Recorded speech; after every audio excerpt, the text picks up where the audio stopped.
This is a recording of the International Communist Party, which maintains its direct line running from Marx to Lenin to the foundation of the Third International and the birth of the Communist Party of Italy in Leghorn, Livorno, 1921, and from there to the struggle of the Italian communist left against the degeneration in Moscow and to the rejection of popular fronts and coalitions of resistance groups. Today we will be reading from the Unitary and Invariant Body of Party Theses Index, the Report on Fascism from the Third International's Fifth Congress, presented by a delegate of the Communist Party of Italy in 1924. At the Fourth Congress, it is well known I made a report on fascism at a decisive turning point in the history of fascism in Italy. Our delegation left Italy to be here on the day before Mussolini took power. Today I need to speak about the matter a second time, and again at a crucial turning point in the development of fascism, prompted, as you know, by the Matteotti affair. Fate has also decreed, same as before, that this event should occur immediately after the Italian delegation's departure for the Fifth Congress. In both cases, therefore, the timing of the reports has been appropriate in terms of illustrating the extremely important social and political phenomenon of fascism. Naturally, I am not going to repeat everything I have said in my first report about the historical development of fascism because there are too many other points I need to cover. I will therefore just briefly recall the main ideas in the critique of fascism I made at that time. I will do so in a schematic way, such as to maintain the integrity of what I said at the Fourth Congress. First of all, the origins of fascism. In terms of its historical origins, the fascist movement is linked to a number of groups which advocated Italian intervention in the World War. There were many groups that supported such a policy, including an extreme left composed of renegades from syndicalism, anarchism, and in some cases, especially in Mussolini's group, renegades from socialism's extreme left. This latter group completely identified itself with the politics of national harmony and military intervention against the Central Powers, and it is very characteristic that this was the group to provide post-war fascism with its general staff. Relations between this earlier political grouping and the great fascist movement we are faced with today can be followed in an unbroken succession. The date of birth of classical fascist action is November 2nd, 1920, the day the events in Bologna, Palazzo de Curzio, took place. I will nevertheless omit this point of a purely historical character and move on to other matters. Somebody typified the governmental crisis in Italy as follows. Fascism represents the political negation of the period in which bourgeois liberal and left democratic politics held sway. It is the harshest form of reaction against the policy of concessions which was put into place by Giolitti and company in the post-war period. We, on the other hand, are of the opinion that the two periods are dialectically linked, that the former attitude of the Italian bourgeoisie during the state crisis brought about by the post-war period was nothing but a natural preparation for fascism. In this period there a proletarian offensive threatened. The forces of the bourgeoisie weren't sufficient to withstand a direct attack. They therefore had to resort to cunning maneuvers to avoid the engagement, and while these maneuvers were being put into effect by the politicians of the left, fascism was able to prepare its subsequent massive instruments of coercion and lay the groundwork for the second phase, when it would take the offensive itself to deal a death blow to the revolutionary forces. It isn't possible here to go over every argument that supports this interpretation. Again, what I said at the Fourth Congress still holds true. Another fact. Fascism starts out from the agricultural districts. This is extremely typical. The attack on positions held by the revolutionary proletariat starts in the peasant zones. Bologna is a rural center. It is the capital city of a large agricultural area in the Po Valley, and it was here that fascism started its triumphal tour throughout the whole of Italy, spreading out in various directions. In our first report, we gave a geographical description of this triumphal tour. Suffice here to recall that fascism only attacks the industrial centers and the large cities during a second phase. But although it is true that fascist action began in the non-industrial areas, we should not draw the conclusion that the fascist movement was created to serve the interests of the landed bourgeoisie, the large landowners. Quite the contrary. Behind this movement there stands the interests of big industry, commerce, and high finance as well. It is an attempt at a unitary counter-revolutionary offensive of all the bourgeois forces. This is another thesis which I will be hammering out and returning to it many times in the course of this report. One should add, third point, the fact of the mobilization of middle classes. At first sight, going by external appearances, fascism does not give the impression of being a movement of the above-mentioned upper social strata, i.e. the great landowners and the big capitalist bourgeoisie, but rather a movement of the petty and middle bourgeoisie, of ex-servicemen, intellectuals, and all those classes which the proletariat has not yet managed to draw into its orbit and rally around the watchword of revolutionary dictatorship. Within these classes, a powerful ideological, political, and organizational mobilization has been developed. Their discontent and their restlessness have been organized. They were told, "You are the third class to enter the battlefield." That is, a new force that not only rebels against the proletariat, but also against the old bourgeoisie and its traditional politicians. During the post-war crisis, the proletariat didn't manage to enforce its revolutionary policy and seize the power which was slipping out of the hands of the old ruling class. Now, a third class appears on the scene. Such is the external appearance which fascism likes to give itself, that in reality it is a mobilization of the middle classes, driven by and under the leadership of the conservative forces of the big bourgeoisie, with the cooperation and help of the state apparatus. Hence the dual face of fascism. Firstly, it defends the interests of the big bourgeoisie, that is, the interests of the upper class. Secondly, it mobilizes the middle classes, that is, the important social forces of the small and middle bourgeoisie, in defense of those interests. In my first report, I made a critique of fascist ideology. I asked, what is the ideology on which this movement is based? Nowadays, it has become a commonplace to state that fascism has no theory, has done nothing to outline a new political theory. It claims to have accomplished a revolution, to have given a new face to social and political struggle. In actual fact, from a theoretical point of view, it has created absolutely nothing that could serve as the constructive basis for the program of such a revolution. Of this self-styled top-to-toe renewal of Italian society which, according to Mussolini, may tomorrow be extended to societies in other countries. It is a fact that, to begin with, fascism possesses a program that borrows a number of points from the programs of the extreme left, but this program exclusively serves the needs of the mobilization which we referred to earlier. It is quickly forgotten, in fact transformed into its exact opposite, as soon as fascism gets into power, and from that moment, its program of renewal fizzles. Fascism is not a revolutionary movement. It is a purely conservative movement for the defense of the established bourgeois order. It does not produce a new program. However, as soon as we move from the ideological to the organizational sphere, we can see that it is bringing in something new.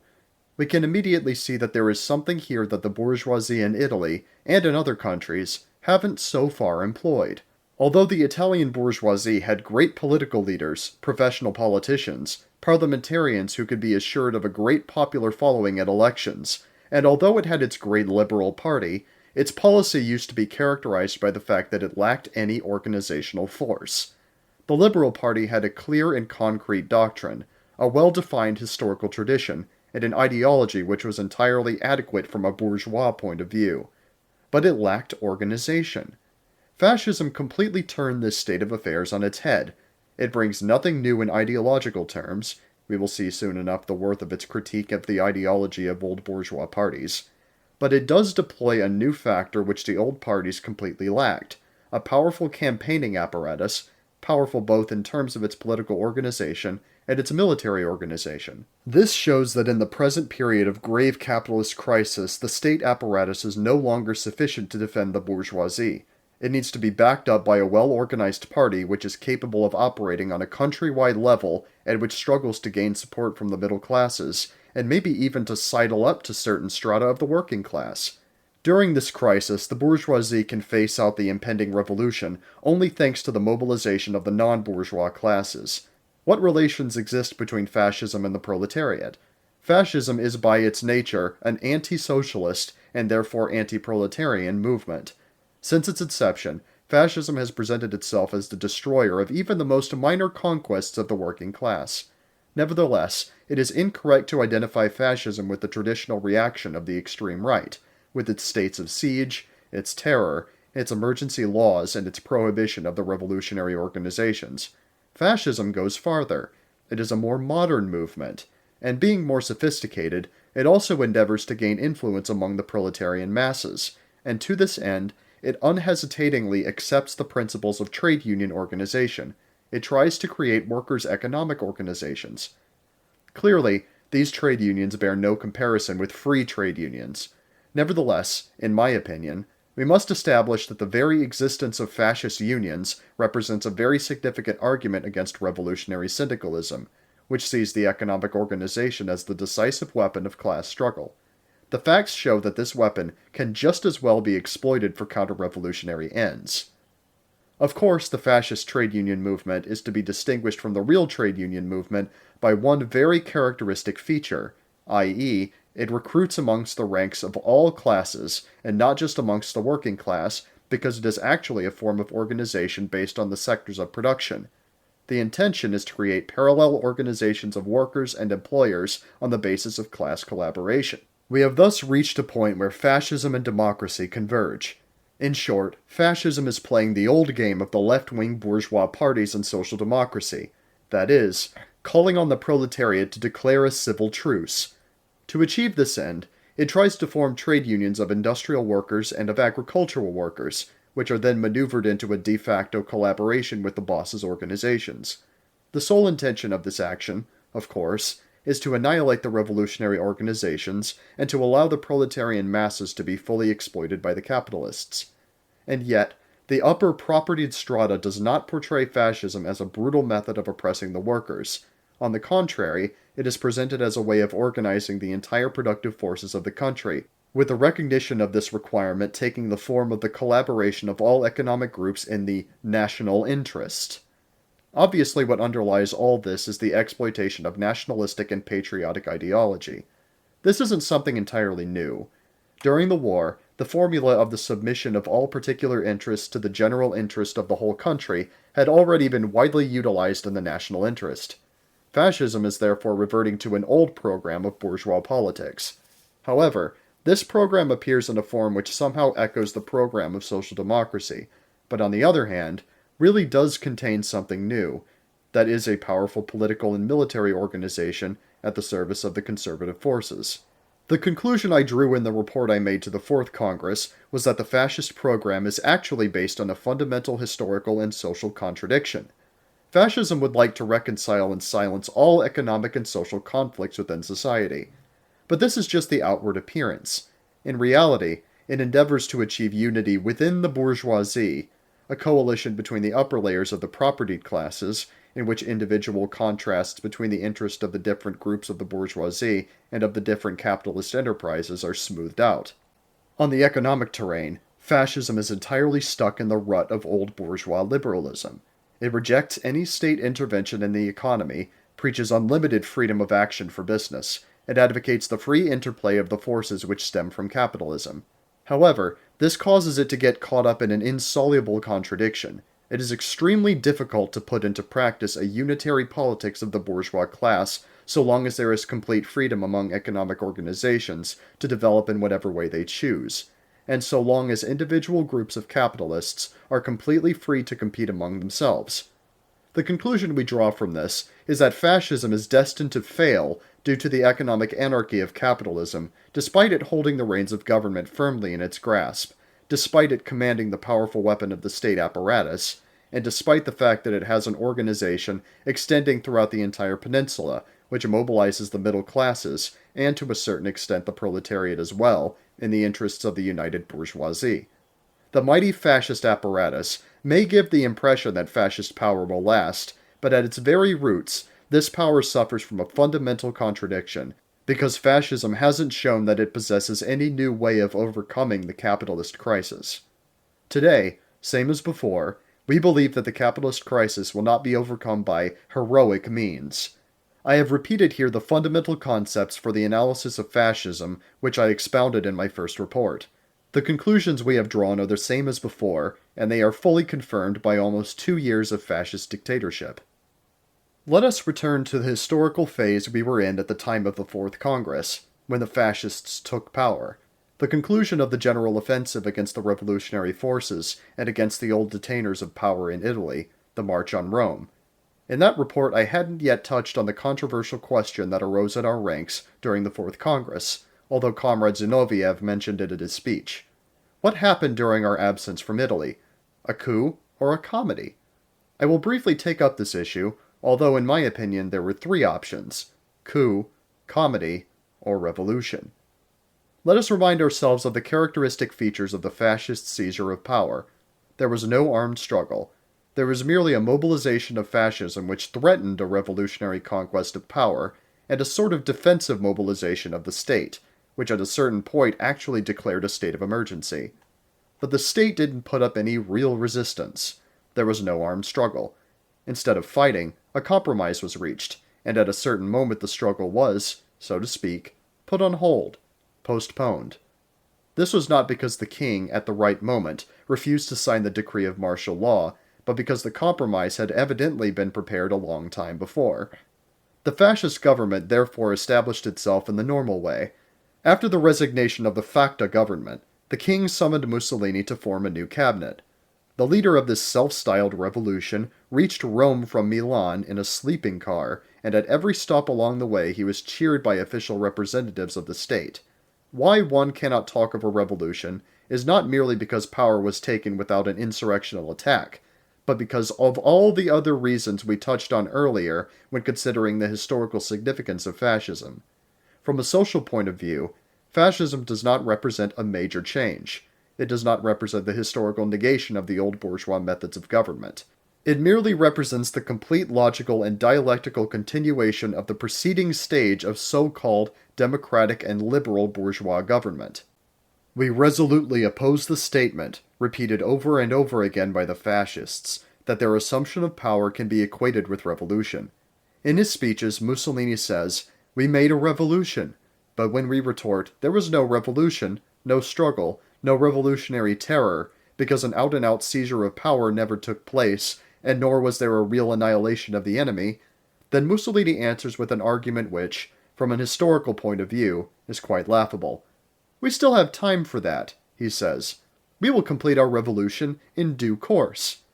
But a revolution cannot be put on ice. Not even the most daring and powerful of leaders has that kind of power. Such arguments aren't enough to refute the critique which points out the revolution never took place. You cannot say, "It's true, these events haven't yet happened, but that can be remedied whenever we want." It is of course always possible that new battles will take place, but the March on Rome was certainly not a battle, not a revolution. It is also said, there has, nevertheless, been an unusual kind of changeover of governmental power, a coup. But I won't dwell on this point because in the end it just boils down to a play on words. Also, when we use the term coup d'etat, we understand it to mean not merely a change of government personnel, a mere change in the general staff of the party in power, but rather an action that eliminates, in a violent way, the underlying orientation of every government which had ruled up to that time. Fascism didn't do that. Fascism talks a lot about how it is against parliamentarism, and how anti-democratic and anti-parliamentarian it is. But, taken as a whole, its social program is the same old program of democratic lies, just an ideological weapon for the conservation of bourgeois rule. Even before fascism took power, it very rapidly became parliamentarian. Indeed, it ruled for a year and a half without dispersing the old lower house, which was composed of a majority of non-fascists, and even of anti-fascists. Displaying the flexibility so characteristic of bourgeois politicians, this house then hastened to put itself at Mussolini's disposal in order to legalize his position and to grant him as many votes of confidence as he deigned to ask of them. Even the first Mussolini cabinet, as he frequently recalls in his left-wing speeches, was not built on purely fascist foundations. It included representatives of the most significant of the remaining bourgeois parties, ranging from Giolitti's party and the Popolari to the Democratic left. It was therefore a coalition government. Here then is what the so-called coup has begotten. A party with only 35 MPs in the House took power and occupied the overwhelming majority of ministerial and vice-ministerial posts. There is another important historical event which occurred in Italy, which has nothing to do with the March on Rome, and which also needs to be highlighted. I refer to the occupation of Italy as a whole by the fascists, an occupation set in train by previous events, and whose geographical spread can be clearly plotted. The seizure of power by Mussolini was merely the acknowledgement of a previously existing relationship of forces. Every government raised to power, above all factas, had given fascism free rein. It was the latter which really governed the country. It was given a completely free hand and had the state apparatus at its disposal. The facta cabinet was only in charge for 2 months, awaiting the moment when fascism would deem it proper to take power. These are the reasons why we use the term comedy. At any rate, we completely stand by our statement that this is not a revolution. What has happened is rather a change in the bourgeois leadership, a change, moreover, which was prepared for in advance, and accomplished gradually. In the economic and social field, it does not represent, not even in the realm of domestic policy, any kind of transformation of the program of the Italian bourgeoisie. As a matter of fact, the great shockwave of the so-called fascist revolution, both before and after the March on Rome, does not rest on the official utilization of the state apparatus, but rather on illegal reaction flanked by the tacit support of the police, local administration, bureaucracy, and army. Tacit support, and we need to be emphatic about this, which was already there in abundance, even before the fascists took power. In Mussolini's first speeches to the House, he said, "I could throw you out of this room with the support of my troops. I could do it, but I'm not going to. The House can continue to perform its duties, provided it is ready to collaborate with me." The overwhelming majority of the old House was quite willing to bow to the orders of the new chief. As a matter of fact, no new legislation was introduced after the fascists took power. In the realm of domestic policy, no emergency laws were enacted. Certainly there could have been political persecutions, which we will discuss later, but officially the laws have not been modified. There have been no exceptional decrees like those approved by bourgeois governments during the revolutionary phases, such as for example the ones enacted by Crispi and Pelot, who periodically sought protection against the revolutionary parties and their leaders by adopting a policy consisting of states of emergency, military jurisdiction, and repressive measures. Fascism, on the other hand, continues to use the same original and modern technique against the proletarian forces it used before taking power. They have even declared that they will disband their illegal assault troops as soon as the other parties have done the same. In reality, the fascist fighting corps have disappeared as organizations external to the state, only to then be inserted into the state apparatus through the formation of the national militia.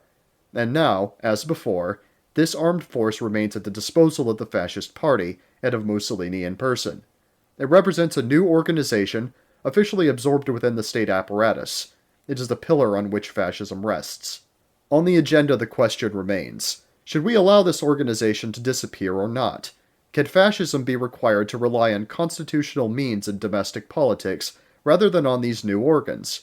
Of course, fascism hasn't so far acknowledged the old norms of constitutional law, and at present, the militia is the harshest enemy of all those who aspire to bring down fascist rule. Legally speaking, there are no emergency laws in our country. When in February 1923, thousands of Italian communists were arrested, we expected fascism to start a legal campaign against us, to take drastic steps and to obtain the harshest sentences. But the situation developed in a very favorable way, and we were judged according to the old democratic laws. The Italian Penal Code, the work of a representative of the extreme bourgeois left, Minister Zanardelli, is extremely liberal and leaves much room for interpretation. With regard to crimes to do with politics and beliefs, it is particularly mild and flexible. It was therefore easy for us to assume the following position. Fascism getting rid of its enemies and taking dictatorial measures against us is quite understandable. It is perfectly right to judge us and find us guilty, because we are communists, and because we aim to overthrow the existing government by revolutionary means. However, from a legal point of view, what we do is not prohibited. Other things certainly are prohibited, but you have absolutely no evidence of the alleged conspiracy, of the criminal association on which the charge is based. Not only did we stick to this line, but thanks to it we were acquitted by the tribunals, because it was absolutely impossible to convict us on the basis of the existing laws. We could therefore see that the judiciary and police apparatus, from fascism's point of view, were not up to the task. Fascism had got hold of the state apparatus, but was unable to transform it to suit its purposes.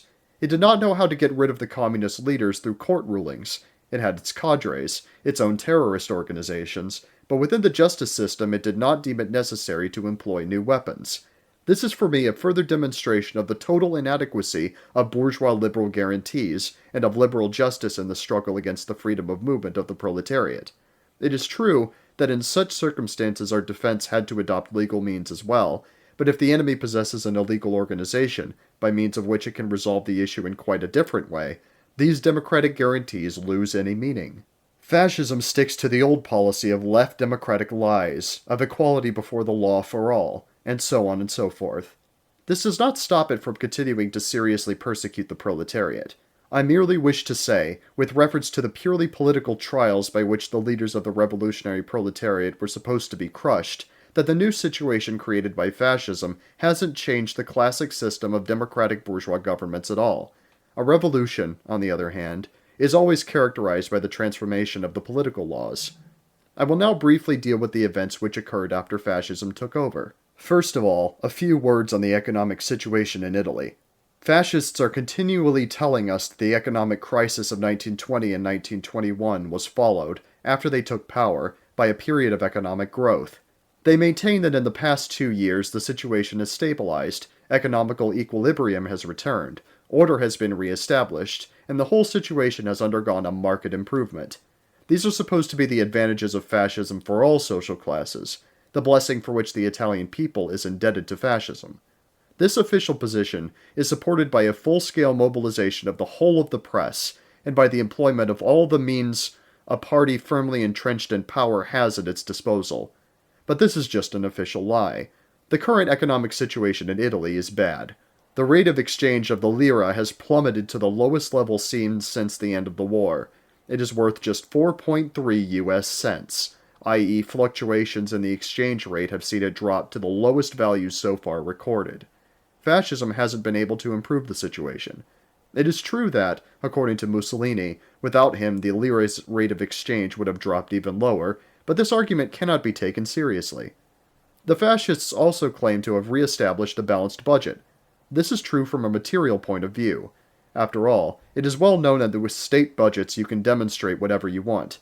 In any case, fascists did not contradict the statement made by the opposition's experts, according to whom if the price of coal had not dropped, compared with the 1920 to 1921 prices, and if war costs, which have to be discharged over a given period of time, had not been recorded in a different way, the budget deficit would be far higher today than in 1920 to 1921, as can be proven by the figures alone.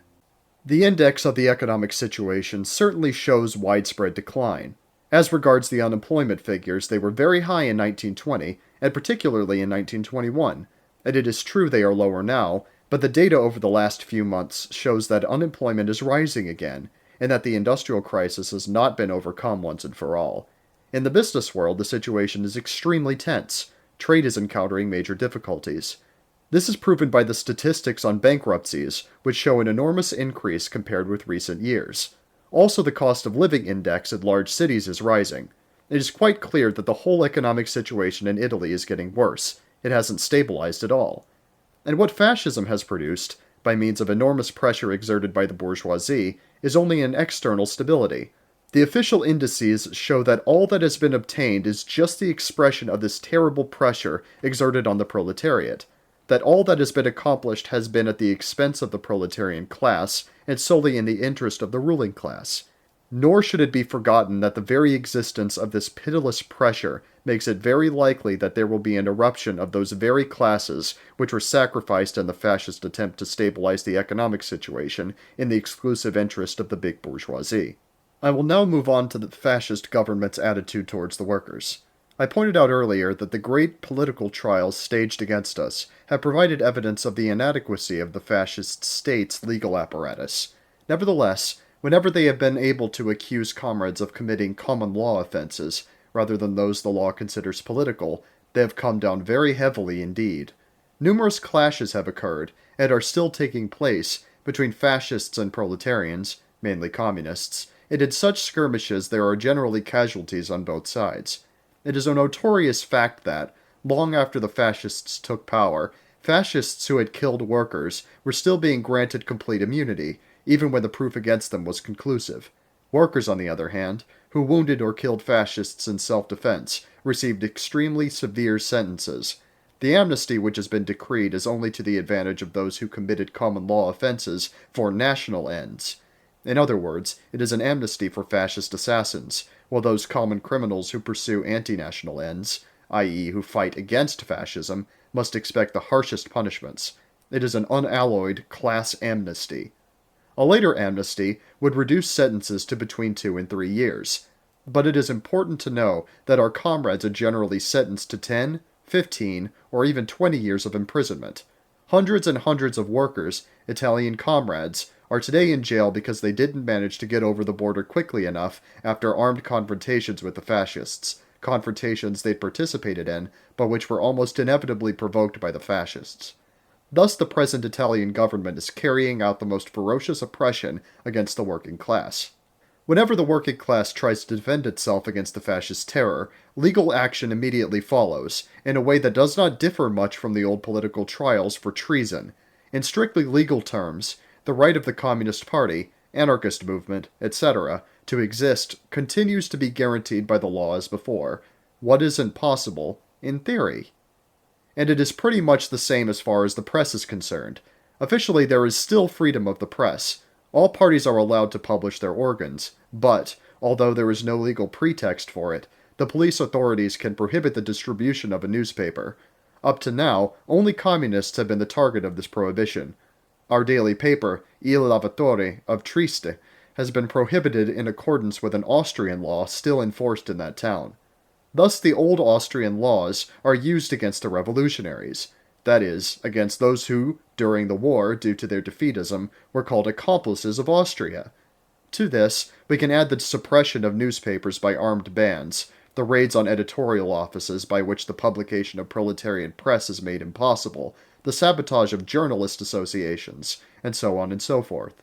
Even now our newspapers, as well as those of the opposition, are still often destroyed or burnt when they reach their destination. The fascist government exerts a terrible pressure on the trade unions. Workers are forced to join the fascist unions. The red trade union offices have been destroyed. But despite this, they haven't managed to rally the masses and the fascist economical organizations. The figures published by the fascists are a bluff. In fact, the proletariat is today unorganized from a trade union point of view. At times the masses go along with the movements led by fascist unions, but only because it offers them their only opportunity to strike. Many workers, many categories, which in their overwhelming majority are not in favor of the fascist unions, and which in the elections for the internal commissions vote in their overwhelming majority against fascists and for the revolutionary candidates, have to join the fascist trade union just so they can at least try to fight the bourgeoisie. Thus a grave conflict ensues within the fascist trade union movement. It can't avoid strikes, and is drawn into the struggle against the fascist organizations of bosses. This conflict within the fascist and government organs is always resolved to the detriment of the workers. Hence the discontent, the grave crisis that the leaders of the fascist union movement have been unable to conceal at their recent meetings. Their attempts at organizing the industrial proletariat have completely failed. Their action aims to create a pretext, a superfluous pretext, for putting a brake on the activity of free unions and keeping the proletariat in a state of disorganization. Recently, the government has taken steps against the free trade unions as well. Official state control of the internal organization and administrative work of unions has been introduced. This is a very serious step, but it does not change the essence of the situation, as the work of the free unions had already been almost completely paralyzed by earlier measures. Free unions continue to exist, as do the chambers of labor, Camere del Lavoro, the trade guilds, etc., but it is absolutely impossible to provide accurate figures regarding their membership, even when they have managed to remain in contact with the masses. This is because orderly and continuous collection of contributions and recruitment drives are almost completely forbidden. Up to now, it hasn't been possible in Italy to reconstruct the cadres of the trade union organizations. But the great advantage of fascism is supposedly that there will be no more strikes. This, for the bourgeoisie and the Philistines of the petty bourgeoisie, is the real clincher. Back in 1920, when there was no fascism, they say, masses of workers could be seen talking to the streets every day. Here a strike, there a procession, open confrontations breaking out. Nowadays there are no longer any strikes. There is no longer any unrest. In the factories, the work is no longer interrupted, and peace and order reign. This is the employer's point of view. Nevertheless, strikes are still called, and during these strikes, incidents worthy of mention have occurred, arising out of the relations existing between fascist trade unions, revolutionary workers, government, and employers. The situation is definitely unstable. The continued presence of class struggle is demonstrated by a number of significant events. Indeed, there is no doubt, despite the obstacles, that it is on the rise. The action of the fascist government is also directed against workers in the state-owned enterprises. For example, out-and-out terror is being used against the railway workers. A great number of them have been sacked. Of course, the first ones to be gotten rid of have been active members of the revolutionary organizations. The Railway Workers' Organization used to be one of the trade unions, whose leadership was much further to the left. The government has acted in the same way towards several other state-linked enterprises. The fascist riposte. But we have given proletarians the 8-hour day. The 8-hour day is now established by law. These are great conquests. Name another bourgeois government of a major country which has promulgated such a law. But this law contains rider clauses which totally annul the principle of the 8-hour working day. In fact, even if the law were rigorously enforced, it would be possible to introduce an average working day which was a lot longer than 8 hours. In any case, the law is not enforced. With the approval of the fascist trade unions, the employers do whatever they want within the workplace. And finally, the proletariat in Italy had already conquered the 8-hour day with its own organizations in any case. Indeed, several federations had obtained a working day which was even shorter. We aren't, therefore, talking about a gift bestowed by fascism on the Italian proletariat. In fact, we could say that unemployment is increasing because the bosses are forcing the workers in the factories to work a lot more than 8 hours a day. The other conquests are not even worthy of mention. Workers who had previously secured certain rights, a certain freedom of movement and action in the factories, are now subjected to an iron discipline. The Italian worker works today under the note. As regards the economic situation, all available figures show that wages have dropped dramatically after having temporarily reached a level corresponding to the rise in prices of indispensable goods, the prices of which today are 4 to 5 times higher than before the war. The worker's standard of living has worsened. Certainly order has been re-established in the workplace, but it is a reactionary order, an order in the general interest of exploitation by the bosses. There is plenty of tangible proof that all fascist action, including that of their trade unions, is in the service of the employers and of the Union of Industrialists. As regards the Dockers organization, despite it being led by notorious opportunists of the likes of Giletti, or maybe precisely because of this, it managed, up to a certain point, to resist the fascist power and to survive the March on Rome. Existing alongside this organization, there was a doctors' cooperative called the Garibaldi. Just as the new contract was about to be signed between the government and the ship owners, the Garibaldi thought it would make a much more competitive offer. This would have meant dangerous competition for the ship owners. It would have forced them to make a more attractive, but less profitable, offer. So what did they do? The group representing the shipping magnates, the maritime kings, issued an order to the fascist government, and the fascist government hastened to carry it out. Using the pretext of a conflict provoked by the local authorities, police officers were sent to occupy the offices of the cooperative and was forced to suspend its activities. The situation is very complicated, but we could sum it up as follows. It is clear that the fascist state apparatus is in the service of the capitalist groups fighting against the working class.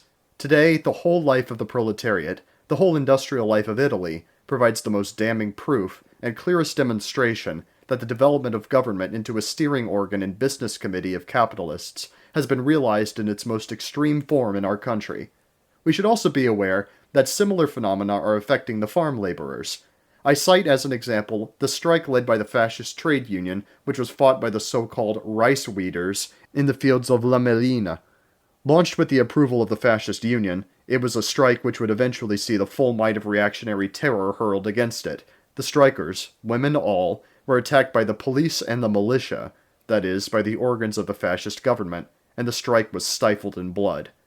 There are hundreds of similar examples giving a picture of the situation in which the Italian proletariat finds itself today.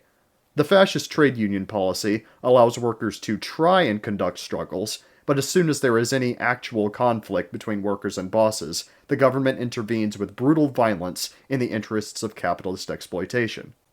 What is the relationship between fascism and the middle classes? A whole series of events gives damning proof of the disappointment of the middle classes. At first they saw fascism as their movement, as the start of a new historical period. They believed that the rule of the big bourgeoisie and its political leaders had been brought to an end, and without the need for any proletarian dictatorship, without the Bolshevik revolution which had caused them to tremble in 1919 and 1920. They believed that the rule of the middle classes, of the ex-servicemen, of those who had fought a victorious war, was about to be realized. They thought that they could create a powerful organization which would enable them to take up the reins of the state. In order to defend their own interests, they wanted to develop an autonomous policy which would fight against both capitalist and proletarian dictatorships. The bankruptcy of this program is shown by the measures adopted by the fascist government, measures which not only hit the proletariat extremely hard, but also the middle classes who were raving about having created their own power, their own dictatorship, and who had even been drawn into demonstrations against the old apparatus of bourgeois rule, which they thought to have brought down with the fascist revolution.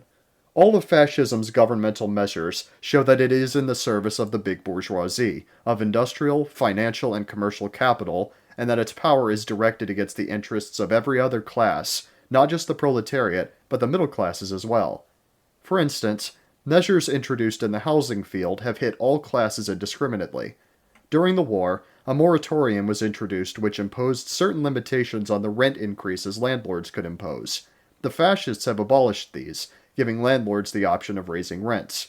True, after having re-established unlimited freedom in this field, they had to enact a new law which limited the rights of landlords. But this new law is of a purely demagogic nature. Its only purpose is to placate the anger the first law aroused. Yet there remains a huge shortage of lodgings. The same applies to the educational reform. This was defined by Mussolini as the most fascist of all reforms, and was drafted by the famous philosopher Gentile. From a technical point of view, it is a reform which has to be taken seriously. To resolve the issue according to the new criteria, truly remarkable work has been done. But the whole tendency of the reform is aristocratic. A good education for the sons of workers, the poor, the petty bourgeois is rendered impossible. It means that only the well-to-do, that is, those families which can afford the high school fees for their children, will enjoy the privilege of culture. And that is why this reform has been very badly received by the middle class and petty bourgeoisie, and even by teachers and professors, whose economic condition has further deteriorated, and who are now subjected to a stricter discipline. Another example. To solve the problem of bureaucratic reform, fascism has carried out a review of the salaries of state white-collar workers according to the principle decrease of the lowest salaries, increase of the salaries of senior functionaries. This reform has provoked a feeling of discontent towards the fascist government amongst the junior ranks of the state bureaucracy as well. There is also the question of taxes, which I won't deal with in depth here, but which clearly shows the class character of the fascist government. Basically, the latter wanted to rebalance the budget. However, it didn't take any measures against the capitalist in pursuit of this aim. In order to raise more revenue, it simply increased the burden weighing down on the proletariat, on consumers, and on the middle and petty bourgeoisie. One of the main reasons for discontent towards fascism resides in its treatment of the rural population, small tenants, etc. Fascism is the enemy of the industrial proletariat, but it has caused a no less marked worsening in the conditions of the peasant class. Previous governments had already taken measures to regulate land taxation, but they were never applied. The fascist minister, De Stefani, has now tried to enforce them in such a draconian way that an unbearable physical burden now weighs heavily upon the whole of small land property, even affecting the incomes of small farmers, tenants, and farmhands. This is aggravated by municipal and provincial taxes, which local socialist administrations in the past had managed to maneuver in an anti-capitalistic direction which was favorable to the workers. Nowadays, taxes on cattle and other taxes are instead causing a severe decline in the conditions of small farmers. Recently, the tax on wine was slightly reduced, a reduction which aimed to blunt the sharpness of discontent in the countryside. But all these taxes represent, now as before, a terrible burden for the rural population. I will just give the example of a comrade from the Italian delegation who is himself a small farmer. For his 12-hectare plot, which he part owns, part rents, he must pay £1,500, that is, 12.5% of an output of £12,000. Just imagine how intensively he has to farm that plot to ensure the existence of his family and employees. A noteworthy phenomenon has taken place in the south of Italy. Last year, the grape harvest was excellent. Prices fell dramatically, and this year wine is only fetching very low prices. In the south, there are many tenant farmers who say they are not making any money. But they grow other crops as well as the grape, and they generally use the other crop to somehow cover production costs, whilst grape growing provides the income on which they live. But, given the current wine prices, taxes and wine production costs, etc., there's nothing left over for them. Production costs and retail prices are the same. The peasant farmer doesn't have enough to provide for his family. He is then forced to get into debt, to ask for advances from the petty bourgeois of the rural centers, or from the large landlords, and in the latter case, he has to mortgage his land. In the immediate post-war period, raising rents was forbidden by law. This law was abolished by the fascists. Small tenants now have to pay a rent to landlords, which has gone up by anything from 100 to 400%. Even the clauses concerning the division of the crop between tenant and landlord have been drastically modified to the advantage of the latter. In order to survive, the small landowner is forced to sell part of his land, or give up the plot for which he paid half cash, half loan. If one day he can't pay, he immediately loses both the acquired land and the money already paid out. What is presently taking place is an out-and-out expropriation of small farmers. Those who paid high prices for their land in the post-war period, and are now without cash, are being forced to sell for less than they paid. I repeat, this is a real expropriation of small landowning farmers by large landowners, a phenomenon that tends to become increasingly widespread. Every measure the fascist government has taken in this sphere has had but one consequence: the worsening of the condition of the rural proletariat. Formerly, the socialists conducted an agitation whose methods we couldn't entirely endorse. They tried to get the government to undertake major land reclamation works to occupy the farm workers, to fight unemployment, and thus improve labor's bargaining position in the countryside. The fascist government has now suspended these works in order to balance the budget. A huge number of rural workers have consequently been thrown onto the labor market, poverty in the countryside has increased, and the proletariat's standard of living has further declined. Discontent has been directed at the government. The fascists have talked at length about the parasitism of the old red cooperatives, which by means of parliamentary pressure in favor of public works used to systematically exploit the state. But now they are doing exactly the same thing. They are trying with their fascist cooperatives, almost the entire cooperative apparatus of the socialists has been forcibly transferred to them, to carry out a similar policy in the interests of the new fascist bureaucracy. The dire conditions which have been foisted upon the peasantry by fascism means this class now sees the fascist government as a power which is hostile to its interests and is gradually taking up a more combative stance. There have already been instances of armed peasant revolts against taxes and against the fascist municipal administrations, which have resulted in bloody clashes.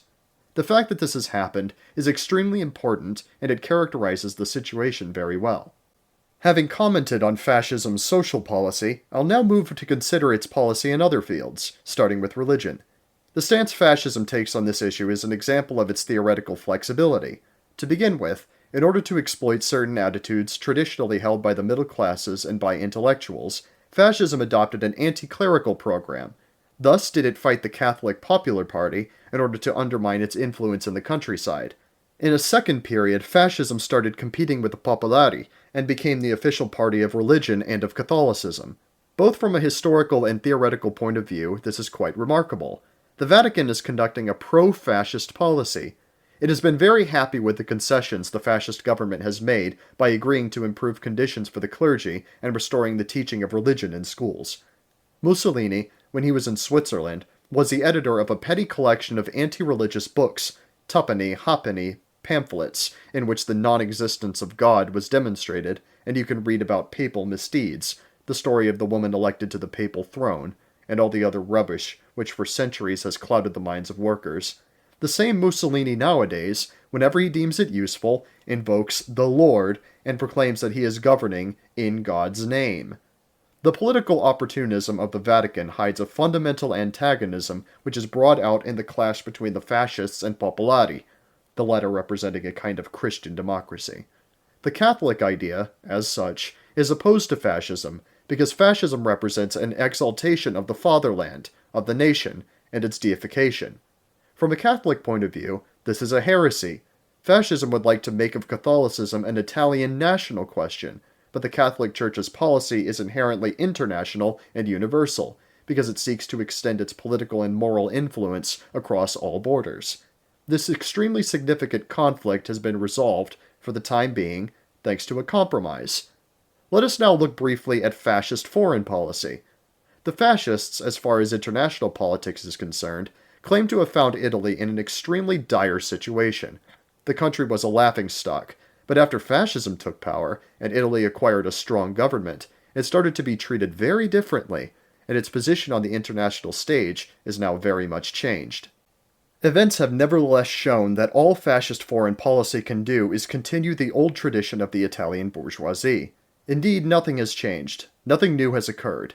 After playing his main card in the famous Corfu incident, Mussolini immediately renounced coups of this sort, saw reason, and was welcomed into the ranks of orthodox diplomacy, taking great care not to repeat the earlier mistake elsewhere. The great French and English newspapers write that Mussolini is a very astute politician, and that following the Corfu expedition, which is really rather a childish action, he has become very wise and prudent. As a matter of fact, Mussolini's international policy is the only option Italy has, a second-rate policy, because in the struggle between the great world powers, Italy plays a subordinate role.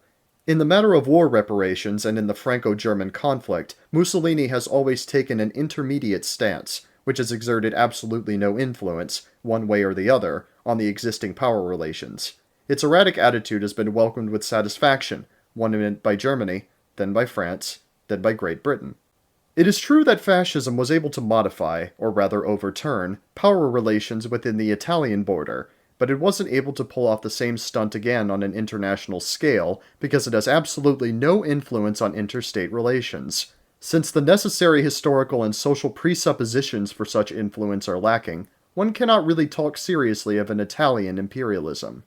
A few facts will place the extremely modest foreign policy which Mussolini is constrained to follow in the correct light. The Fiume question was resolved by means of a compromise with Yugoslavia. Threats of war against Yugoslavia have given way to a policy of compromise and reconciliation with this country. Here, too, imperialist nationalism has had to bow before the real facts of foreign politics. The recognition of Soviet Russia also shows that although it is quite possible to conduct an extreme right-wing policy in Italy, the fact of the fascists taking power is not sufficient to extend such a policy onto the international level. What effect did the recognition of Soviet Russia have on the Italian proletariat? The Italian proletariat has had a fairly good revolutionary education, and didn't swallow the bait dangled by the fascist press. A press that until the day before had recorded every anti-Bolshevik slander, every fairy tale about Russia, and then all of a sudden, on command, had started to write exactly the opposite. That is, that the communist revolution is no more, that Bolshevism is liquidated, and that Russia is a bourgeois country like any other. That Italy and Russia share common interests, that Russia and Italy can collaborate, etc. A gross blunder was also made when they said, "We stand before two revolutions, two dictatorships, two examples of the same political method of eliminating democracy, which by their very nature must arrive at a parallel action," and so on and so forth. This is an explanation that can only cause hilarity. In reality, what we are talking about here is unadorned capitalist interest. Having been unable to prevent industrial decline due to an unfavorable balance of trade, Italian capitalists became interested in establishing relations with Russia in the search for new markets for their commodities. The Italian proletariat has judged this event as proof of fascism's weakness, not Soviet Russia's. I must nevertheless remark that the correct political interpretation of this international event of primary importance for the Italian proletariat has been clouded by an unpleasant incident. Some Russian comrades issued statements which, in explaining this political event, went rather too far, containing as they did declarations of friendship towards Italy that could be interpreted as declarations of friendship toward official Italy, towards Grand Duce Mussolini. This was bound to provoke a certain degree of uneasiness amongst a proletariat which is being persecuted and hunted down by the fascists. If this false step had been avoided, everything else would have been met with the full comprehension of the Italian revolutionary proletariat. We come now to the relations which exist between the fascist party apparatus and the state apparatus under the new government. These relations have raised quite thorny problems, the effect of which has been severe crises and continuous conflict within the ranks of fascism. From the very start, the internal life of the fascist organizations has been extremely turbulent, but with 700,000 members, it is a very large organization, and conflicts are inevitable in an organization of that size.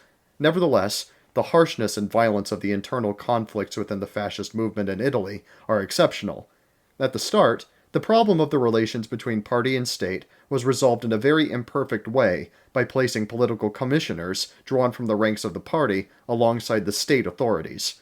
These exerted a certain influence over state officials, and therefore had de facto power in their hands. The inevitable outcome, of course, was friction. This method of organization was then reviewed, and the old rights of the state apparatus had to be restored, eliminating the fascist commissaries.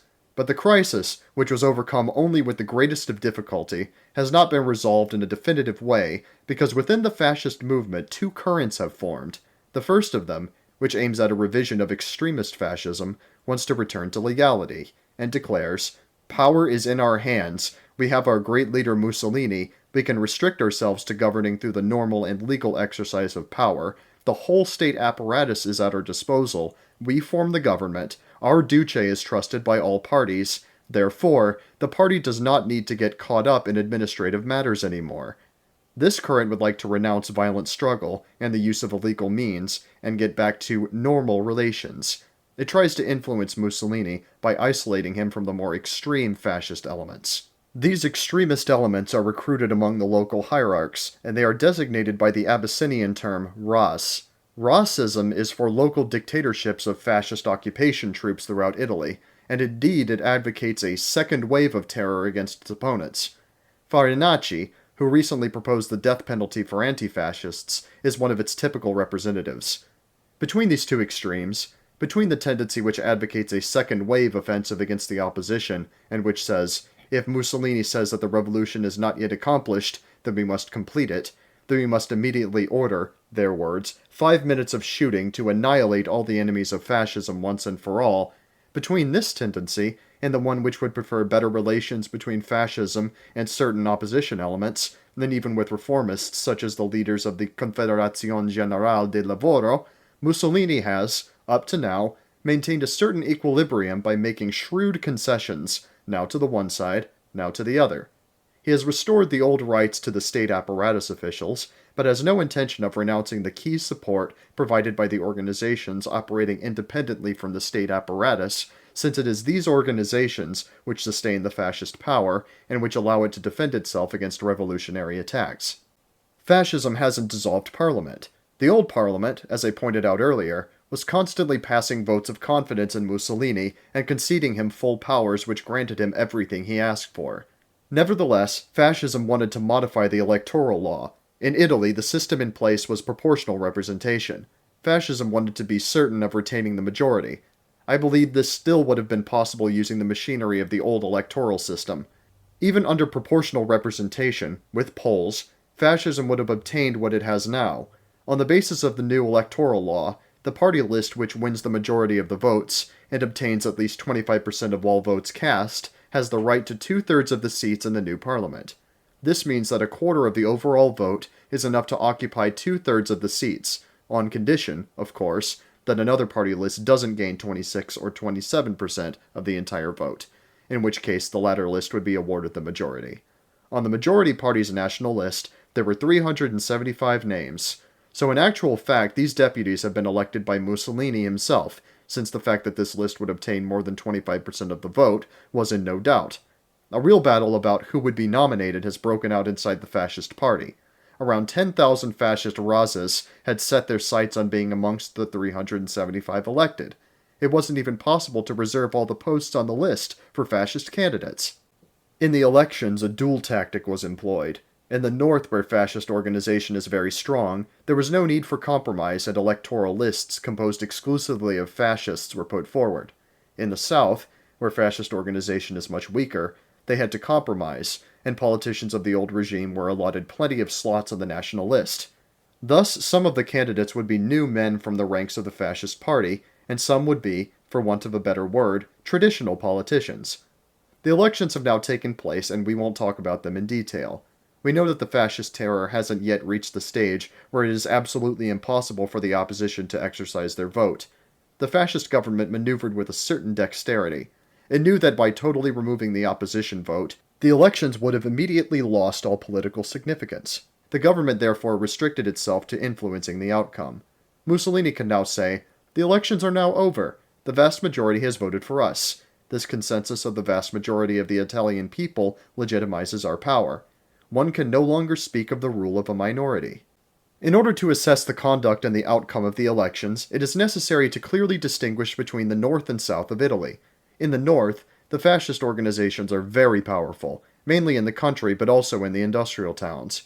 Thus, up there, it can keep an eye on its electorate and check that party members vote the way they are supposed to. In other words, it can almost totally suppress the secret ballot. Certainly the fascists have fought ruthlessly against their adversaries, but because they were counting on their own strength, they had to let them exercise their right to vote. Therefore, in the north, fascism only obtained a very small majority, that is, a majority in the true sense of more than 50%, rather than the artificial majority of over 25%, which they introduced. In some cities, like Milan, it is well known that the fascist national list was in a minority compared to the opposition lists. In the south, on the other hand, fascism's list of candidates collected an overwhelming majority of the votes. The overall number of votes cast in Italy as a whole was 7.3 million, and the fascists obtained 4.7 million of them.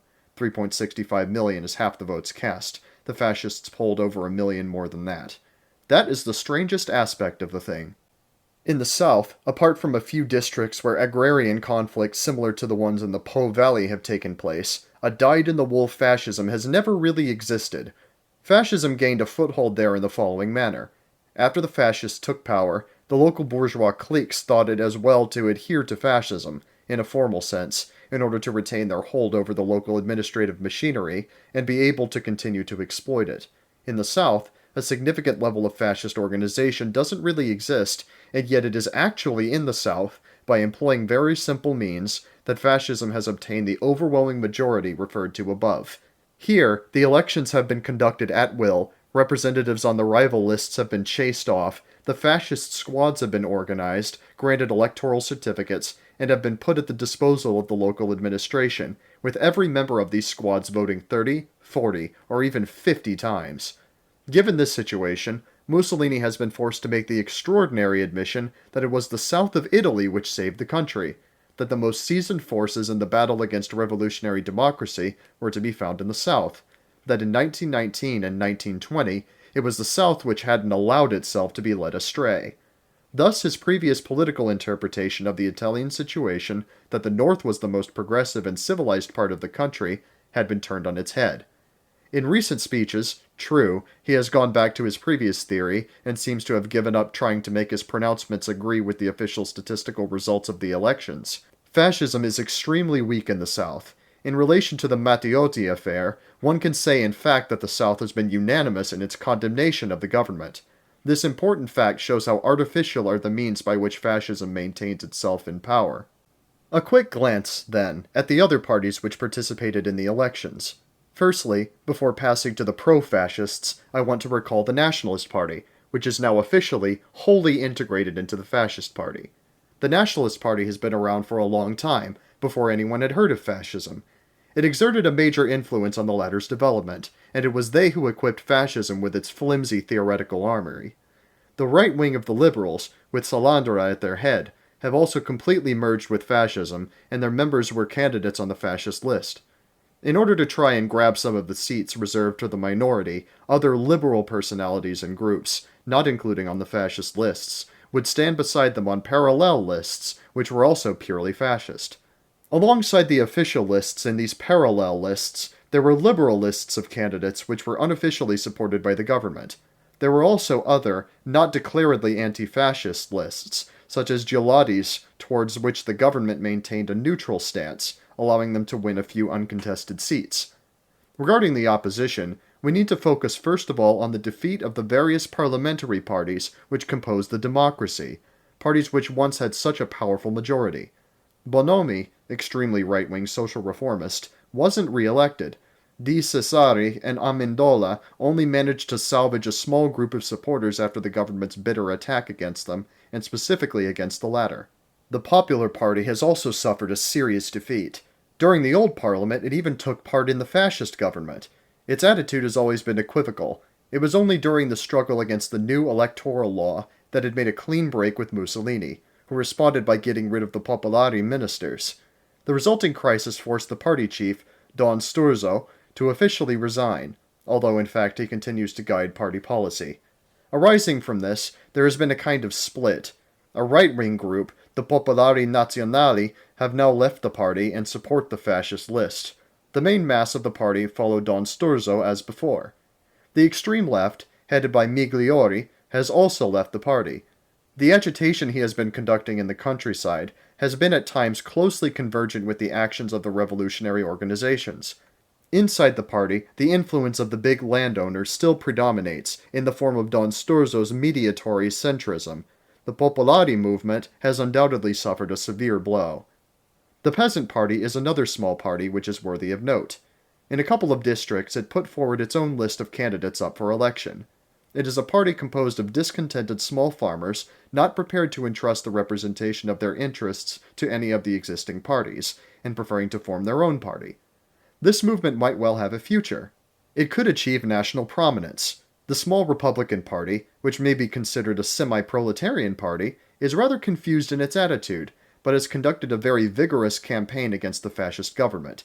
It has won 2 parliamentary seats. In the old house it had 5, now it has 7 seats. Then there are the 3 parties which emerged from the old Socialist Party, the Unitarian Socialist Party, the Maximalist Socialist Party, and the Communist Party. These parties famously had 150 seats between them when united in one party.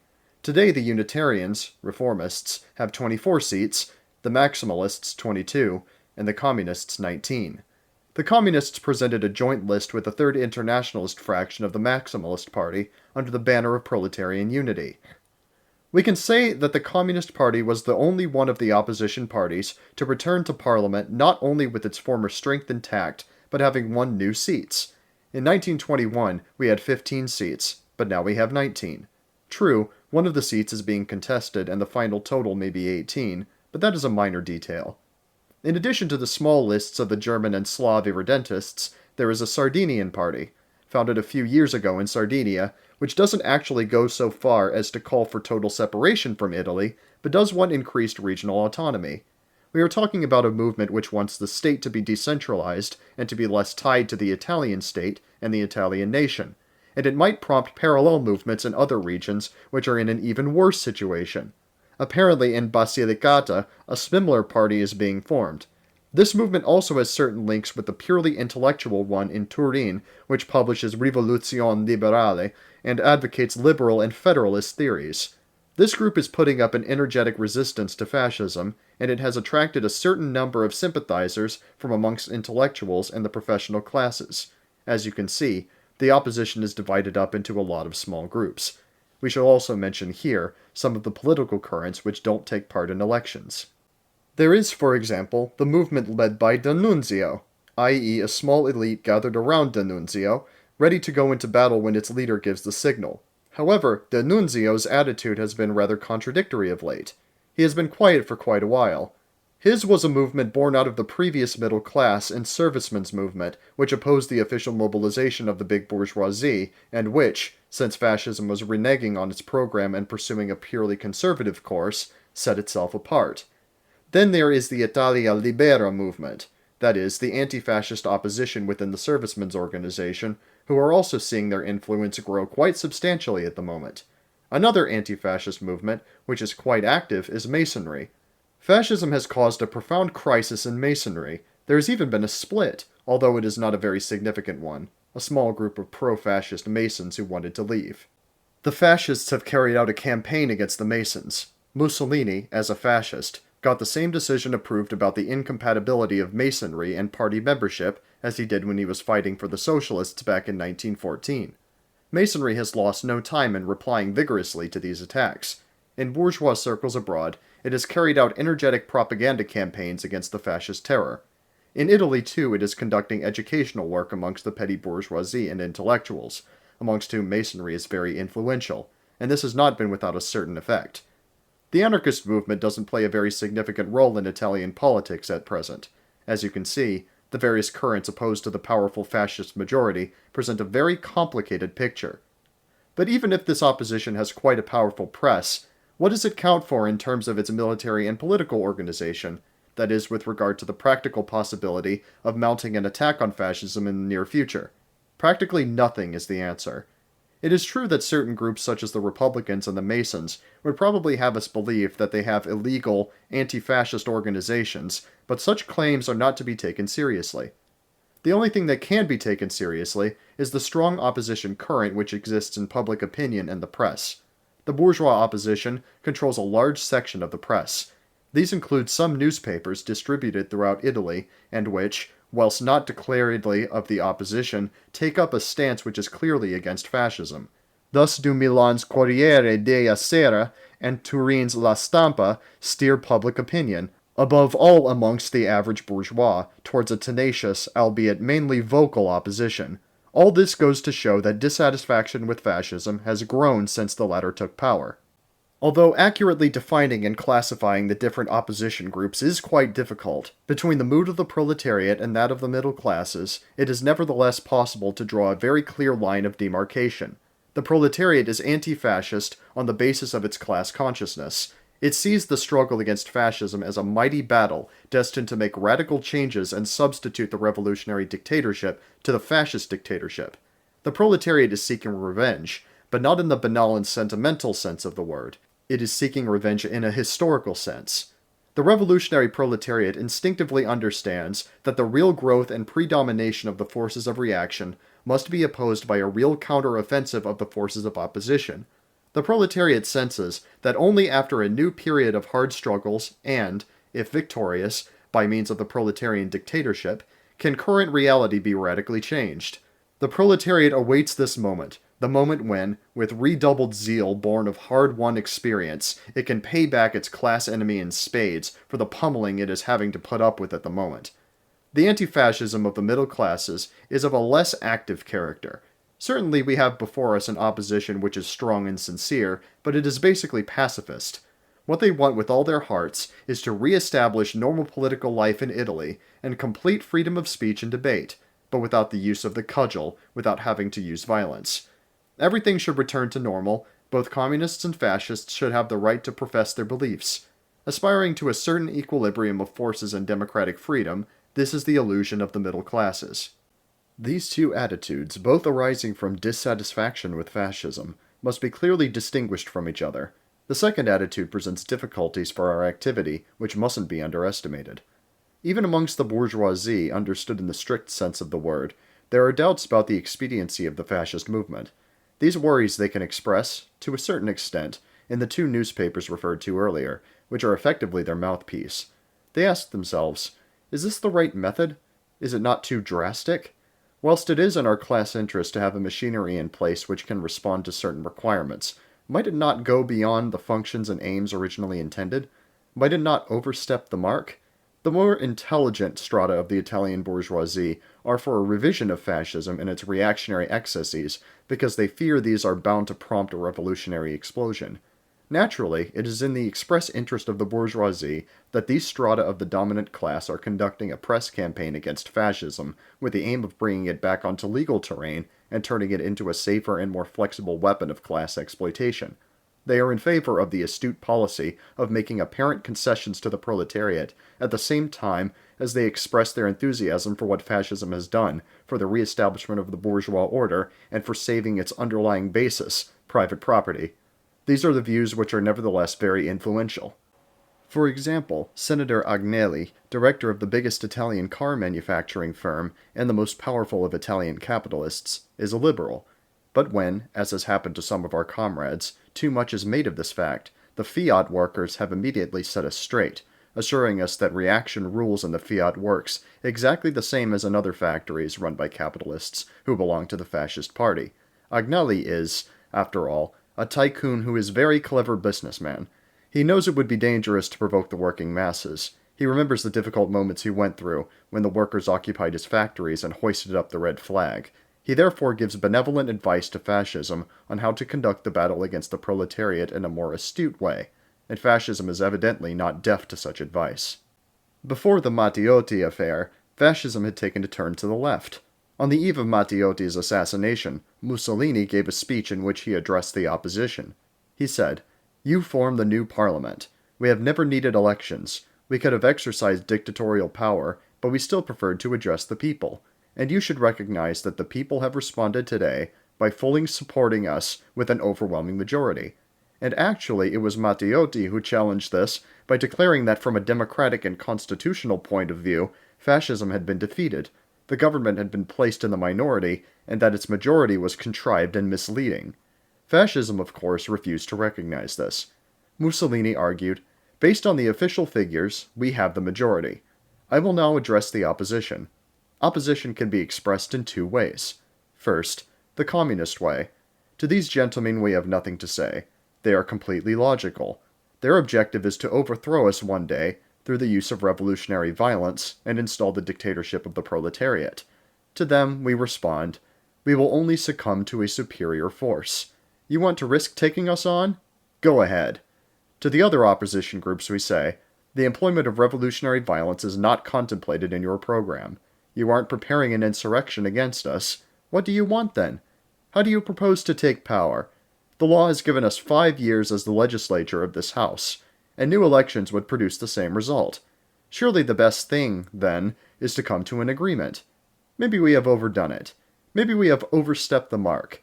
We have used illegal methods which I am trying to prevent happening again. I am inviting you to collaborate. Make your proposals. Expound your thoughts. We will find a middle way. It was a call for collaboration with all the non-revolutionary opposition groups. Only the communists were excluded from Mussolini's offer. He has declared that an agreement with the CGIL might be possible because the latter isn't on the terrain of the demagogic theory of revolution, because Bolshevism would by now be liquidated, etc. That's how things stood.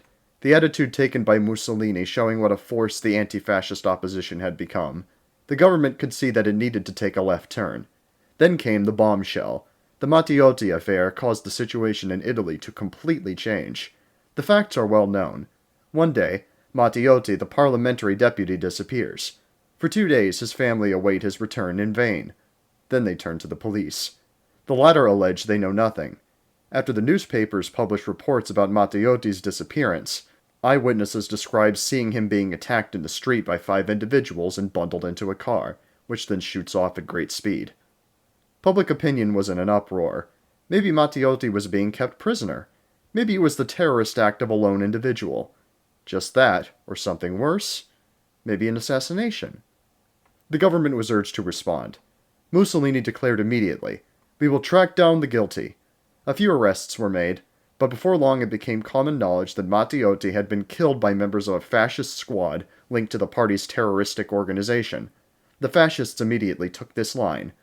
It's a case of a regrettable gesture on the part of the illegal current we are fighting against, and against which Mussolini has always fought. It is an individual act, a common crime. We will take action against the guilty. But public opinion wasn't too happy about it. The entire press hastened to show that the motive for the crime couldn't be purely personal, that the assassins were actually part of a secret league, a type of black band, that had already on other occasions committed similar crimes which had remained unpunished because they hadn't had the same repercussions as the murder of Matteotti. More and more people were accused. Key figures in the regime started to be attacked. It has been proved that the car in question was provided by the extremist fascist mouthpiece Corriere Italiano. A member of the Directory of Four, Cesare Rossi, was accused. Aldo Finzi, the Deputy Minister of Internal Affairs, was accused. Various well-known fascists were arrested. The anti-fascists conducted a violent press campaign. So the question is, who is responsible for the murder? Because it is undoubtedly a murder we are talking about, even if the body still hasn't been found. Is it a crime of political fanaticism? A political crime? The result of a vendetta against Matteotti because of his speeches against fascism in the Chamber of Deputies? Or is it just a case of an executive organ's mistake? The latter hypothesis, I would say, isn't ruled out. It is possible that Matteotti had to be held prisoner for a few days, and then, when he put up resistance, he was killed by the bandits who kidnapped him. Or are we dealing with something even more suspicious? It is said that Matteotti had in his possession certain documents relating to the corruption of several members of the fascist government, and he wanted to publish them. Maybe that was the reason they wanted to eliminate him? The latter hypothesis isn't very likely. Matteotti wouldn't have been so imprudent as to carry such documents around with him, and even if he had, there certainly would have been copies.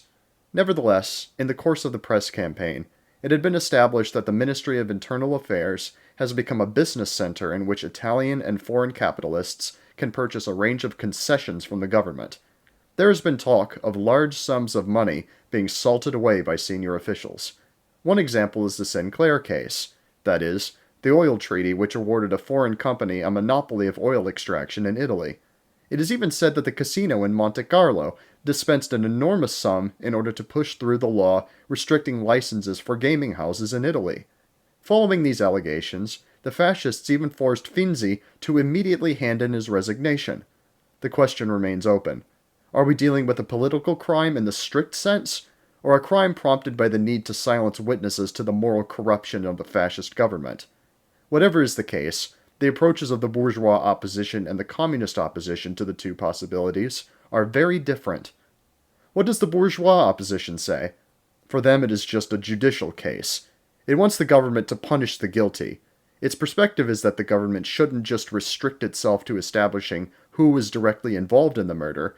The judiciary must cast light on the entire affair, calling the highly placed persons implicated in the affair, and maybe even members of the government, to account. For example, General De Bono, Supreme Chief of Police, has been accused of being involved in the murder, and has been forced to resign. This shows to what level of the fascist hierarchy the responsibility reaches. After all, De Bono is one of the main leaders of the national militia. Thus, the bourgeois opposition considers the entire question as a legal matter, as a question of political morality, of the re-establishment of the country, of social peace and tranquility, and it asserts that the terror and other similar acts of violence must stop. For us, on the other hand, it is a political and historical question, a question of class struggle, a crude but necessary consequence of the capitalist offensive to defend the Italian bourgeoisie. The responsibility for the fact that such horrors are possible lies with the entire fascist party, with the entire government, the entire Italian bourgeois class and its regime. It needs to be openly proclaimed that only the revolutionary activity of the proletariat can liquidate such a situation which shows that such symptoms cannot be cured by purely legal means, with a Philistine re-establishment of law and order. In pursuance of such an aim, the urgent matter becomes instead the destruction of the existing order, a complete overthrow which only the proletariat can see through to the end. Initially, the communists would unite in protest with the parliamentary opposition in the Chamber of Deputies. However, very soon it was necessary to draw a line of demarcation between our opposition and theirs, and the communists haven't participated in the latest declarations of the other parties. Even the Maximalists are represented in the committee of the parliamentary opposition, apropos which we need to point out a very characteristic event. The Communist Party, as a protest action against the Matteotti murder, has immediately proposed a countrywide general strike in Italy. Spontaneous strikes had already broken out in a number of cities, which showed that the proposal was serious and practical. The other parties, with the approval of the Maximalists, instead proposed a 10-minute strike as a protest action in honor of Matteotti, but the Reformists, Maximalists, CGIL, and other opposition groups would suffer the great misfortune of having the industrial confederations and fascist trade unions immediately accepting the proposal and officially joining with the opposition. Thus, of course, did the protest lose any trace of class significance. Today, it is as clear as daylight that the communists were the only ones to make a proposal which would have allowed the proletariat to influence events in a decisive way.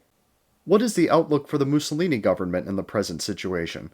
Before the latest events occurred, we had been forced to recognize, despite striking evidence of a growing discontent with fascism, that its military and state organization was nevertheless powerful enough to prevent the appearance of a force capable of working practically for the overthrow of fascism in the near future. Discontent was growing, but we were still a long way from a crisis situation.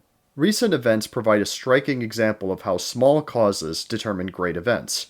The Matteotti murder sped up the developing situation to an extraordinary degree, even if, of course, social conditions already meant the premises of this development existed in latent form.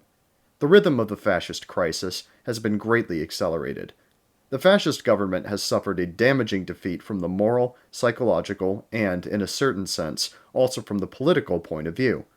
This defeat hasn't yet had repercussions at the level of the political, military, and administrative organization, but it is clear that a moral and political defeat such as this is the first step towards a further unraveling of the crisis and the struggle for power. The government has had to make notable concessions, such as surrendering the internal affairs portfolio to the old nationalist chief, now a fascist, Federzoni.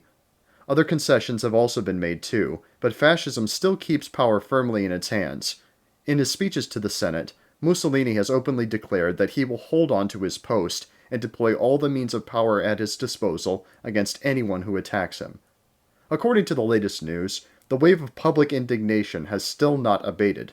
However, the situation has become objectively more stable. The national militia, which was mobilized 2 days after the Matteotti murder, has already been demobilized, and its members have returned to their usual occupations. This indicates that the government perceives the immediate danger as having passed. But that major upheavals could happen in the very near future looks far more of a possibility than it did before the Matteotti crisis. What is nevertheless clear is that in the future, fascism will be in a much more difficult position, and that the practical possibilities for future anti-fascist action, depending on what happens in the intervening period, are now different than before. How should we respond to this new situation which has so unexpectedly arisen? I will give a systematic outline of my view. The Communist Party must emphasize the independent role which the situation in Italy has assigned to it, and issue watchwords with the following content: liquidation of the anti-fascist opposition groups and their substitution with the direct and open action of the communist movement. Today, we are faced with events which are causing the spotlight of public interest to focus on the Communist Party. For a while, after the taking of power by the fascists, there were mass arrests of our comrades. It was said then that the communist and Bolshevik forces had been annihilated, dispersed, that the revolutionary movement had been completely liquidated. But for quite a while after the elections and other events, the party has been giving signs of life which are far too strong to support these assertions. In all his speeches, Mussolini is compelled to refer to the communists. In the controversy over the Matteotti case, the fascist press has to defend itself every day and take up a position against the communists. This causes attention to be focused on our party, and on its particular duty of retaining its independence from all the other closely linked opposition groups. Our party, having taken up its particular standpoint, draws a clear line of demarcation between itself and these other groups. Besides, thanks to its experience of class struggle in Italy during and after the war, and thanks also to the bitter disillusionment it has suffered, the Italian proletariat knows that there needs to be a complete liquidation of all the social democratic currents, from the bourgeois left to the proletarian right, and this awareness is firmly entrenched. All these currents have had the practical possibility of taking action and proving themselves. Experience has shown that none of them are up to the task. The vanguard of the revolutionary proletariat, the Communist Party, is the only one which has refused to give up. But in order to be able to follow an independent political line, it is absolutely indispensable that defeatism be expunged from the party. We cannot tell Italian proletarians, who have faith in the party and its strength, that the actions attempted by communists up to now add up to failure and lack of success. If our practice shows that the party can organize the struggle and implement an autonomous tactic of its own, if our practice shows that the party lives on as the unique opposition party, if we can issue appropriate watchwords while indicating a practical way of going on the offensive, it is then that we will achieve our aim of liquidating the opposition groups, and primarily the socialists and the maximalists. That is the direction we should go in my opinion, in order to take advantage of the present situation. In order to work toward that, we shouldn't, however, restrict ourselves to polemics. Practical work needs to be done to conquer the masses. The purpose of this work is the unitary joining together of the masses for revolutionary action, the united front of the proletariat of city and country under the leadership of the Communist Party. Only with this unitary joining together will we have achieved the condition which allows us to engage in the direct struggle with fascism. This is a major task which can and must be carried out whilst retaining the party's independence. It is possible, following the Matteotti affair, that fascism will unleash a second wave of terror, a new offensive against the opposition. But this will just be another episode in the escalating situation. We might see the opposition retreating, and a decline in the public expression of discontent as a result of this new tactic. In time, however, discontent will start to build up again, and so will the opposition. Fascism cannot hold on to power by means of continuous, incessant pressure. Another possibility, however, exists. the working masses being brought together on the initiative of the Communist Party under the banner of the reconstitution of the Red trade unions. Maybe it will soon be possible to begin this task. The opportunists don't dare to undertake this task. There are cities in Italy where we could be assured of success if we invited the workers to rejoin the Red unions. But since this return would at the same time be a sign of struggle, because we would have to be ready at the same time to fight the fascists, the opportunist parties have been in no hurry to reconstitute the proletariat's mass organizations. If the Communist Party were the first to take advantage of the favorable moment and issue this watchword, there would be the possibility of the Italian labor movement reorganizing around the Communist Party at its center. Even before the situation created by the Matteotti affair, our independent stance was the best maneuver we could have performed. For example, during the elections, even non-communist elements voted for communist candidates because they saw in communism what they would refer to as the clearest and most radical form of anti-fascism, the clearest rejection of what they hated. Our independent position is therefore a means to exercise a political influence even on those strata which aren't directly linked to us.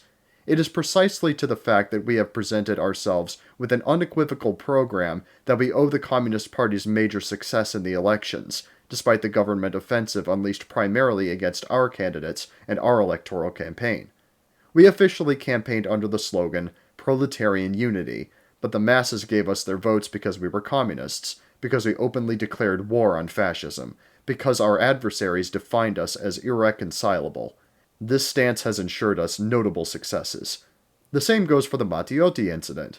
All eyes are turned on the Communist Party, which speaks a language which is completely different to any other opposition party, from which it follows that only an entirely independent and radical stance towards not only fascism but also the opposition will allow us to take advantage of current developments in order to overthrow the monstrous power of fascism. A similar work must be carried out to win over the peasant masses. We need to elaborate a form of organization of the peasantry which will allow us to work not only amongst wage farm laborers, who essentially take the same line as industrial wage earners, but also amongst tenant farmers, smallholders, etc., within the organizations which defend their interests. The economic situation is such that no amount of pressure will be able to prevent the formation of such organizations. We need to try and raise this issue with the small peasant proprietors and put forward a clear program which addresses their oppression and expropriation. We need to represent a clean break with the ambiguous stance taken by the Socialist Party in this field. We need to utilize the existing currents in order to form peasant organizations and direct them onto the road of the defense of the economic interests of the rural population. Indeed, if these organizations are transformed into electoral machines, they will fall into the hands of bourgeois agitators, politicians, and advocates of the small towns and villages. If we manage instead to breathe life into an organization for the defense of the economic interests of the peasantry, not a trade union, because in theory the idea of a trade union of small proprietors encounters serious objections, we would have an association at our disposal within which we could carry out group work, which would be influenced by us, and within which we could find a point of support for the coalition of the rural and urban proletariat under the sole direction of the Communist Party. This is not a terrorist program which is being presented. Legends have been created around us. It has been said that we actually want to be a minority party, to be a small elite, and so on and so forth. We have never supported such notions. If there is one movement, both through its critique and tactics, which has worked relentlessly to destroy any illusions about terrorist minorities spread about by ultra-anarchists and syndicalists, that movement is our party. We have always been opposed to that tendency, and it really is turning things on their head to portray us as terrorists and supporters of actions by armed, heroic minorities, and all that goes with it. We do, however, take the view that as regards the problem of the disarmament of the White Guards and the arming of the proletariat, a topic of much concern to the party today, it is necessary to take a clear and principled stand. Certainly a struggle is possible if the masses take part in it. The majority of the proletariat knows full well that an attack by a heroic vanguard will not resolve matters. The latter is an ingenious solution, and should be rejected by all Marxist parties. However, if we go to the masses with the watchword of disarmament of the White Guards and arming of the proletariat, these same working masses have to be presented in an active role. We must dispel the illusion that a transitional government would ever be so naive as to allow the bourgeois positions to be outflanked by legal means, by parliamentary maneuvering, and by clever expedients. In other words, would allow a legal taking possession of the entire technical and military machinery of the bourgeoisie and the peaceful distribution of arms to the proletariat, and with that done, have us quietly give the signal to revolt. This really is a silly and childish idea. Launching a revolution isn't that easy. We are absolutely convinced of the impossibility of embarking on a struggle with a few hundred or so, or even a few thousand armed communists. The Communist Party of Italy is the last one to succumb to such illusions. We are firmly convinced of the absolute necessity of drawing the great masses into the struggle, but getting armed is a problem that can only be resolved by revolutionary means. We can take advantage of the slowing down of fascism's development by creating revolutionary proletarian formations.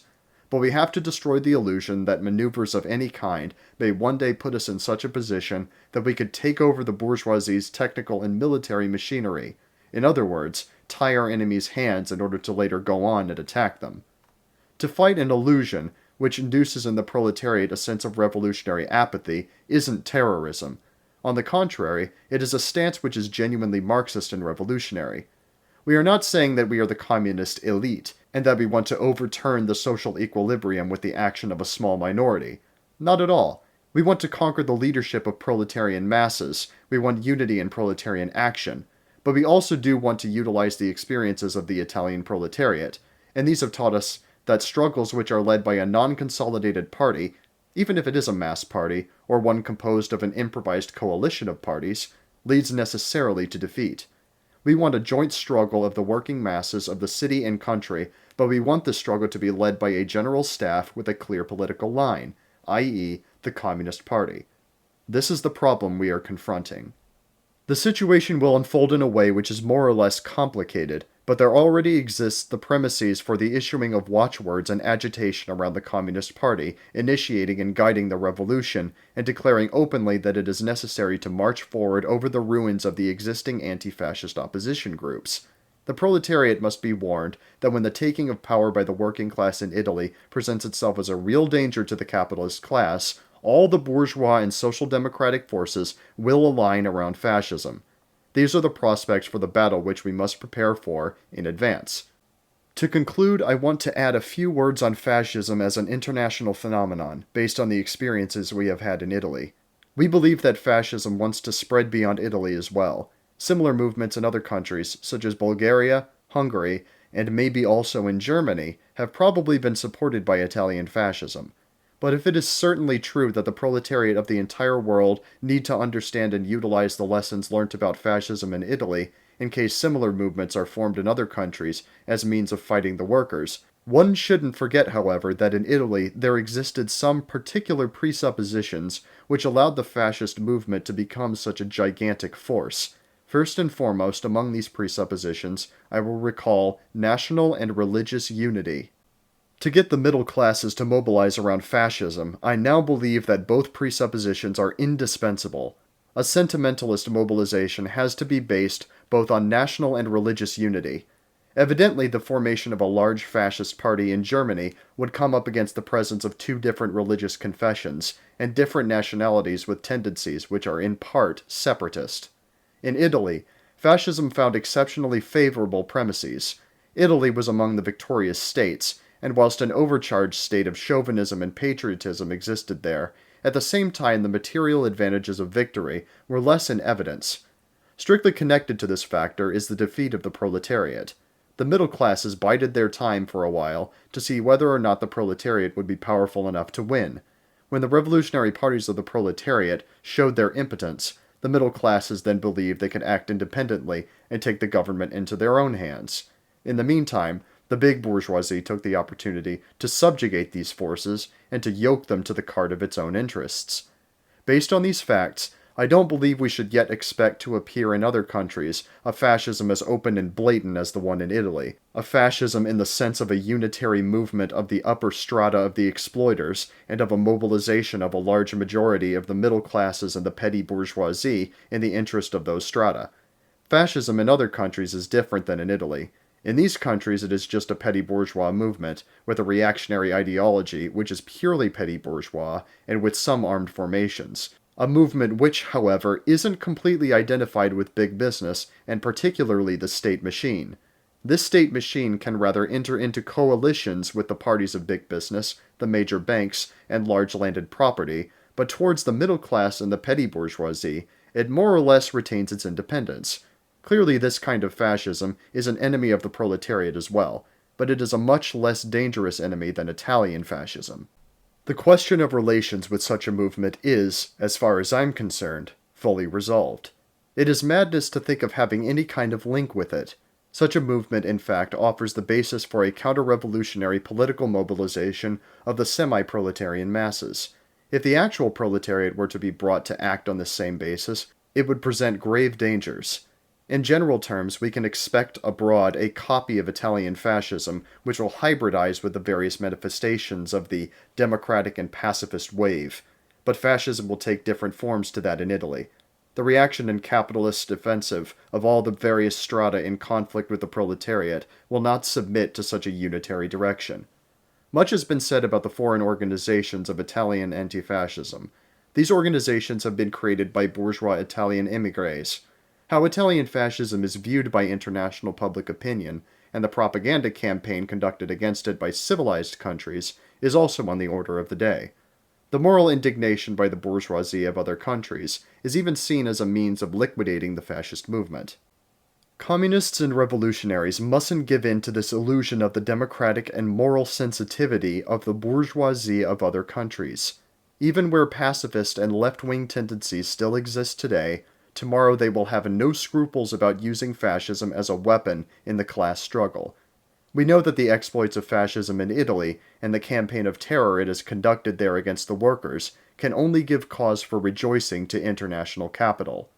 In the fight against fascism, it is only the revolutionary proletarian international which can be depended upon. It is a question of class struggle. We don't turn for help to the democratic parties of other countries, or to associations of idiots and hypocrites like the League of the Rights of Man, because we don't want to give succor to the illusion that they differ in some substantial way from fascism, or that the bourgeoisie in other countries isn't just as capable of preparing for its own working class the same persecutions and carrying out the same atrocities as fascism in Italy.